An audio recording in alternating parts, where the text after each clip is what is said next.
Israel and Hamas locked in a high-stakes blame game amid the first major complication of the already fragile ceasefire deal.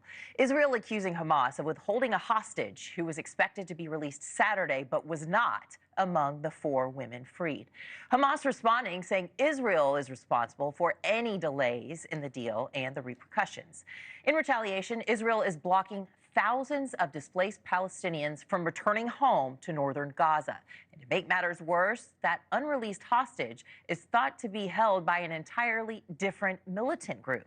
NewsNation's Alicia Nieves is here now with more. So what is each side really accusing each other of, and what does that mean for the longevity of this ceasefire deal that's already very fragile? Well, this is certainly not the direction we wanted things to go in, right? When it comes to the ceasefire agreement and deal, it really means that this already fragile deal is proving to still be really on the teetering of breaking and collapsing right now. Just 1 week in, I mean, this is currently at a stalemate, which leaves up in the air whether we see more Israeli hostages released. Remember, in this agreement, phase 1 of it so far that we're in, 33 Israeli hostages will be freed in exchange for more than 1,000 Palestinian prisoners. So far, we've only had 7 hostages let go. So, of course, Hamas released Israel hostages yesterday. We reported on that, 4 female soldiers. But as you noted, Israel says Hamas switched the order of hostages to be released last minute because in the agreed upon list, it was supposed to include that civilian Arbel Yehud.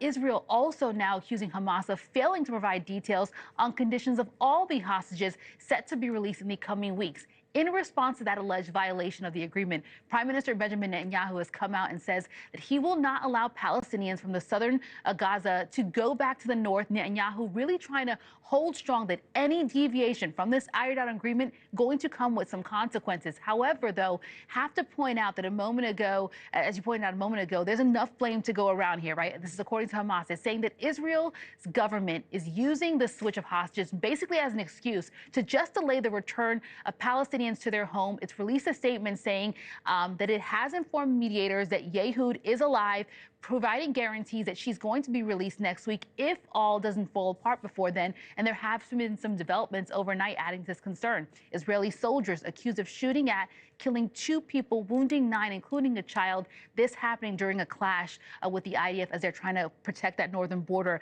and not allow Palestinians to move north. And it proves that if you're already having an issue at phase 1 of this deal, remember, we're supposed to be negotiating phase 2. That's when the war could end, and that's kind of up in the air. And can you imagine being the family members of those other hostages that you're just wishing would come home? We're going to have to leave it there.